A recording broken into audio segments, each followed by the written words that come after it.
Hello friends, welcome to my YouTube channel Rahul Dumja classes. आपका मेरे channel पर बहुत बहुत स्वागत है। फ्रेंड्स, आज के वीडियो में हम डिस्कस करेंगे topic first of unit 9 that is Indian contract act 1972। Okay, so mainly इस वीडियो में हम बात करने वाले हैं introduction about Indian contract act, okay, and most important what is agreement, what is contract and elements of valid contract act, most important जहां से question आ चुका है। एंड एट लास्ट हम डिस्कस करेंगे offers and types of offers. Okay, तो ये वही topic है जहां से हमसे क्वेश्चन पूछा जाता है एग्जाम के अंदर। ओके, टॉपिक ज़्यादा लेंथी नहीं है, एक शॉर्ट वीडियो होने वाली है इस टॉपिक के ऊपर। सो टाइम को वेस्ट किए स्टार्ट करते हैं आज का टॉपिक। ओके, सबसे पहले बात करते हैं इंट्रोडक्शन की। ओके, देखो जो कॉन्ट्रैक्ट जितने भी एक्ट होते हैं उनकी सबसे पहले इंपॉर्टेंट चीज होती है उनकी डेट्स। ओके, उस एक्ट को कब फॉर्म किया गया था और कब लागू किया गया था, ये दोनों डेट आपको पता होनी चाहिए। ओके, दोनों में कंफ्यूजन हो जाती है कई बार, क्योंकि जो फॉर्म्ड होने की डेट है और जो उसको लागू करने की डेट है दोनों डिफरेंट ही होती है। मोस्ट ऑफ द टाइम दोनों डिफरेंट ही होती है। ओके, चलिए पढ़ते हैं। This act was enacted on 25 April 1872। तो इनेक्ट किया गया था 25 अप्रैल 1872, जबकि इसको कमेंस किया गया था 1 सितंबर 1872। कमेंस किया गया था 1 सितंबर 1872 को, जबकि इनेक्ट किया गया था 25 अप्रैल 1872 को। Okay, it is applicable to all the states of India. चाहे कोई स्टेट हो, चाहे जम्मू कश्मीर हो, चाहे कोई और अदर स्टेट्स हो, उस सब में एप्लीकेबल होता है Indian contract act. Okay, this act enacted originally has 266 sections. तो इस एक्ट के अंदर कितने सेक्शंस है? 266 सेक्शंस है इस कॉन्ट्रैक्ट के अंदर। सबसे वाइड जो कॉन्ट्रैक्ट है ये वाला है। ओके, अब वो जो है जो सेक्शंस है वो 4 पार्ट्स में डिवाइड कर रखे हैं। कौन कौन से पार्ट्स हैं वो पता होना चाहिए आपको। सबसे पहला part general principle of law of contract. Okay, general principle of law of contract, इसके अंदर जो सेक्शन आते हैं वो है 1 से लेके 75 तक। ओके, टोटल तो 266 सेक्शन, इसको 4 पार्ट्स में डिवाइड कर रखा है। सबसे पहला पार्ट है general principle of law and contract, law of contract, इसमें आता है 1 to 75।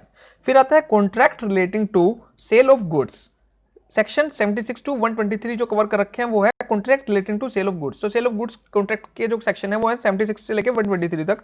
स्पेशल कॉन्ट्रैक्ट एक्ट जो कि इंडेमनिटी, गारंटी, बेलमेंट और प्लेज एंड एजेंसी का जो कॉन्ट्रैक्ट है, इनके जो सेक्शंस हैं वो कौन से हैं? 124 से 238 तक।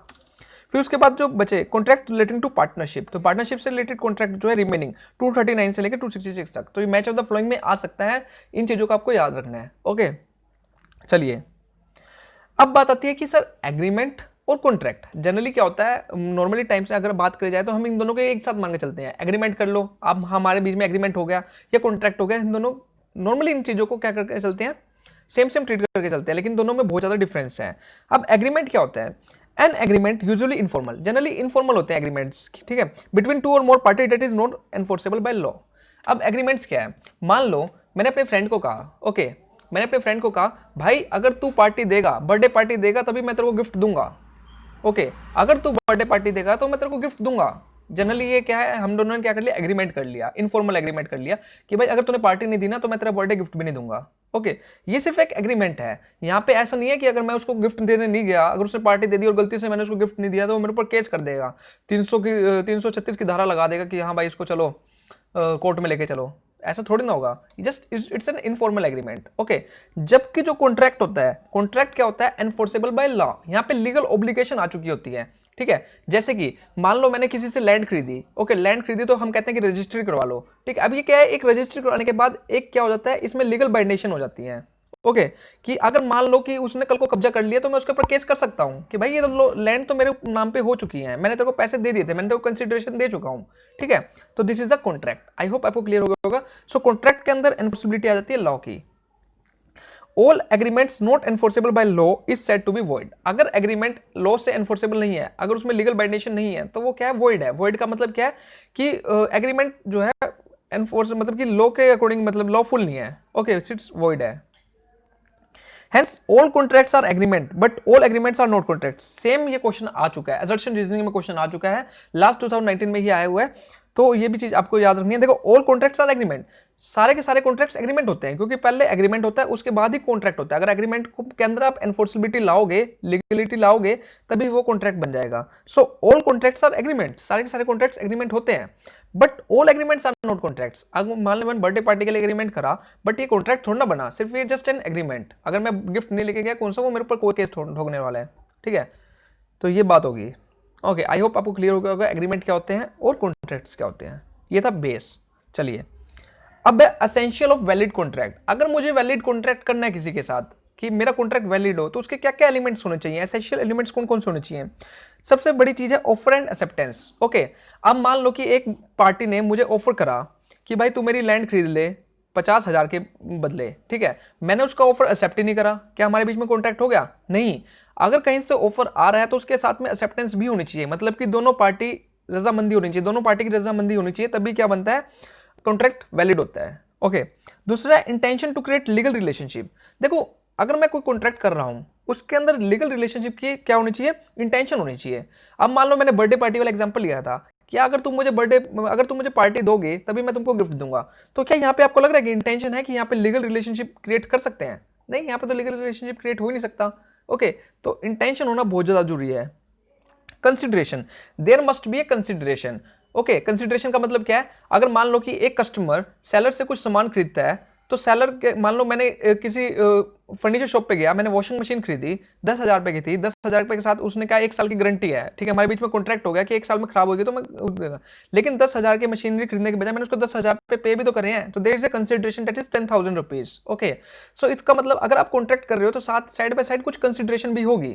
अगर आपको कोई चीज गिफ्ट में मिली है तो it's not a contract. Okay, क्योंकि यहाँ पे कोई कंसिडरेशन नहीं है। आई होप आपको क्लियर हो रहा होगा, प्लीज लाइक जरूर कीजिएगा। उसके बाद है कैपेसिटी टू कॉन्ट्रैक्ट। ओके, अब कैपेसिटी टू कॉन्ट्रैक्ट कि अब जो कॉन्ट्रैक्ट कर रहा है वो कैपेबल होना चाहिए कॉन्ट्रैक्ट करने के लिए, जो पार्टीज हैं वो कैपेबल होनी चाहिए। मान लो कि मैं किसी के साथ कॉन्ट्रैक्ट कर रहा हूं लेकिन उसकी एज 18 ईयर्स नहीं है, क्योंकि वो जो पर्सन जो कॉन्ट्रैक्ट कर रहा है वो क्या होना चाहिए, मेजर होना चाहिए, लेकिन उसकी एज अभी तक 18 ईयर्स नहीं है, तो क्या वो हमारे बीच में कॉन्ट्रैक्ट जो है रियली में कॉन्ट्रैक्ट गिना जाएगा? नहीं, वो कॉन्ट्रैक्ट ही नहीं होगा। या अगर पर्सन इंसॉल्वेंट है, अगर वो इंसॉल्वेंट है तो वो कैपेबल नहीं है कॉन्ट्रैक्ट करने के, तो इसका मतलब हमारे बीच में कोई कॉन्ट्रैक्ट हुआ ही नहीं, वो कॉन्ट्रैक्ट वैलिड होगा ही नहीं। ओके, उसके बाद है फ्री कॉन्सेंट। अब फ्री कॉन्सेंट का मतलब क्या है कि अगर मान लो दो पर्सन के बीच में कॉन्ट्रैक्ट हो रहा है तो इसका मतलब ये होना चाहिए कि किसी का प्रेशर नहीं होना चाहिए। वो कहते नहीं कि गन रख के गन की नोक पर हम उसके किसी के बदले किसी के साइन करवा लेते हैं, तो एक्चुअली में वो कॉन्ट्रैक्ट मानना ही नहीं जाता। ओके, अगर आपकी फ्री कॉन्सेंट नहीं है, अगर आप किसी के प्रेशर में आके कोई कॉन्ट्रैक्ट साइन कर रहे हो तो एक्चुअली में वो वैलिड कॉन्ट्रैक्ट नहीं होता।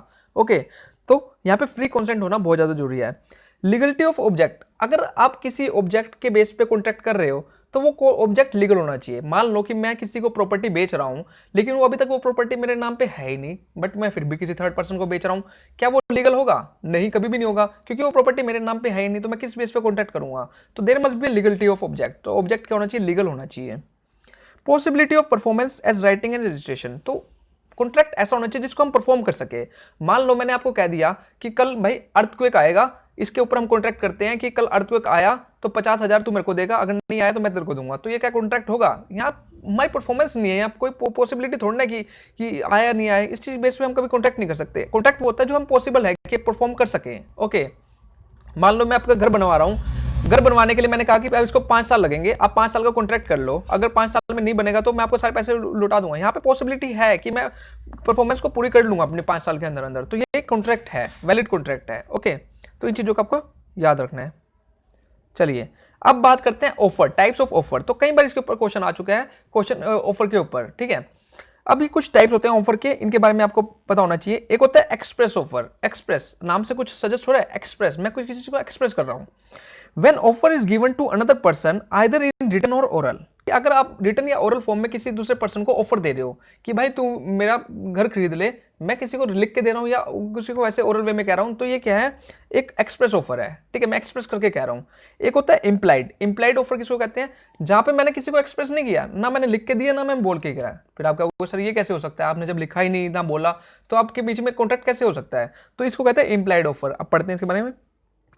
When offer is given to another person neither in writing or nor in oral, okay, कि मैं implied मतलब कि क्या हुआ, मान लो हम कुछ ऐसा काम कर रहे थे कि जिसमें मेरे को ना बोलना पड़ा ना लिख के देना पड़ा, मैंने कुछ ऐसी इंटेंशंस क्रिएट करी जिससे सामने वाले को ये लग गया कि हाँ ये चीज अपनी चीज मेरे को देना चाह रहा है, या कोई ऐसी चीज क्रिएट करी जिससे उसको पता लग गया कि हमारे बीच में कॉन्ट्रैक्ट हो चुका है। ओके, या इशारा हो गया, कोई कुछ भी समझ लो कि ऐसा कोई इशारा हो गया कि जिससे उसको लगा कि हाँ उसने चीजों को एक्सेप्ट कर लिया। ओके, मतलब उसने से मेरी इशारे को इनविटेशन समझा, उसने क्या करा, उसको एक्सेप्टेंस दे दी, तो कॉन्ट्रैक्ट क्रिएट हो गया। ओके, यहाँ पे लेकिन सबसे बड़ी चीज ये है कि हमने ना राइटिंग में दिया ना ओरल में दिया।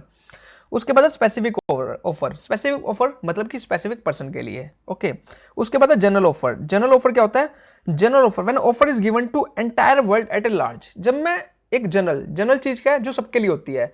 अब ये ऑफर जो है पूरे वर्ल्ड पे, पूरे लार्ज सब भी ऑडियंस के लिए है, ठीक है। जनरली गवर्नमेंट इस तरह के ऑफर हमको प्रोवाइड करती है।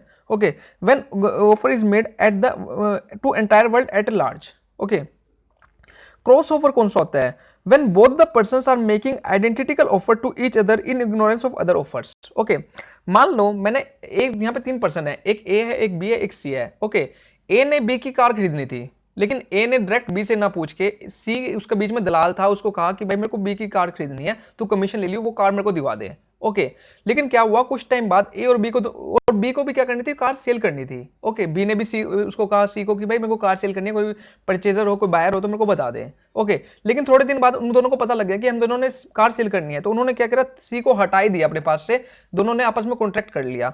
तो यहाँ पे क्या करा, क्रॉस ऑफर, इस ऑफर को कहते हैं हम cross offer. Okay, when both the persons are making identical offer to each other in ignorance of others offer, कि दूसरे का ऑफर ठुकरा के दोनों आपस में ही ऑफर करने, आपस में ही एक दूसरे से ऑफर करके बैठ गए। ओके, इसके बाद आता है स्टैंडिंग ऑफर। स्टैंडिंग ऑफर कौन सा होता है? An offer which remains continuously enforceable for a period of time, जो एक पर्टिकुलर पीरियड ऑफ टाइम तक वैलिड रहता है, उसके बाद वो क्या हो जाता है, कैंसिल हो जाता है, उसको कहते हैं स्टैंडिंग ऑफर। ओके, जो पर्टिकुलर टाइम तक वैलिड रहता है।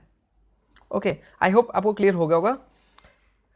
सो thank you friends for listening and don't forget to subscribe my channel. अगर आप एंटी नेट प्रिपरेशन पेपर फर्स्ट की और पेपर सेकंड कॉमर्स मैनेजमेंट की प्रिपरेशन कर रहे हैं तो आप मेरे चैनल को सब्सक्राइब कर सकते हैं।